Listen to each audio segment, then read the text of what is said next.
ખીલ અને ખીલના ડાઘ. ઘણા બધા લોકોને ખીલ અને ખીલના ડાઘની સમસ્યા હોય છે, તો એના માટે શું કરવું જોઈએ? તો એના માટે આ 4 ટિપ્સ છે. પહેલી વસ્તુ, કોઈ પણ ખીલ છે તો તમારે એને ફોડવું ના જોઈએ. જો ફોડશો તો એનો ચેપ પણ લાગશે અને ડાઘા પણ પડશે. બીજી વસ્તુ, ચહેરા ઉપર એવી કોઈ પણ પ્રોડક્ટ ના લગાવવી જોઈએ જે નોન કોમેડોજેનિક હોય અથવા ક્રીમ બેઝડ હોય અથવા ઓઇલી પ્રોડક્ટ હોય. પાવડર તમે ફેસ ઉપર લગાવતો એવી કોઈ પણ ક્રીમ લગાવતો તેને લીધે આ પોર્સ બ્લોકેજ થાય છે, એને લીધે બ્લેકહેડ્સ અને વ્હાઇટહેડ્સ થાય છે અને પછી એને લીધે તમને પિમ્પલ્સ વધારે થતા હોય છે.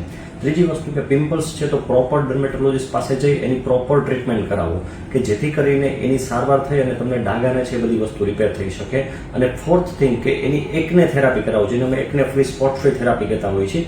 કે કોઈ પણ પિમ્પલ્સ અને ડાઘનો અત્યારનો સૌથી આધુનિક અને પ્રચલિત સારવાર છે એ છે એકને ફ્રી સ્પોટ ફ્રી થેરાપી, કે જેનાથી એકને છે અને પિગમેન્ટેશન અને ઓલ ઓવર ચહેરા ઉપર જે ડેમેજ થઈ ગયો હોય છે ને એ ક્લિયર થઈ જતું હોય છે.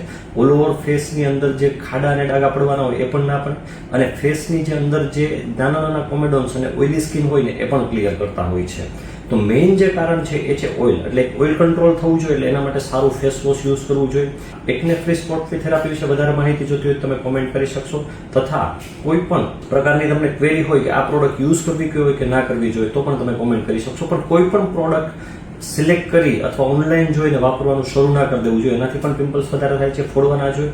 અને પ્રોપર ડાયટ, સારો ડાયટ, ઓઇલી ફૂડ ઓછું અને વધારે વિટામિન્સ વાળા ફ્રૂટ્સ વેજીટેબલ્સ લો તો ડેફિનેટલી પિમ્પલ્સમાંથી છુટકારો શક્ય છે.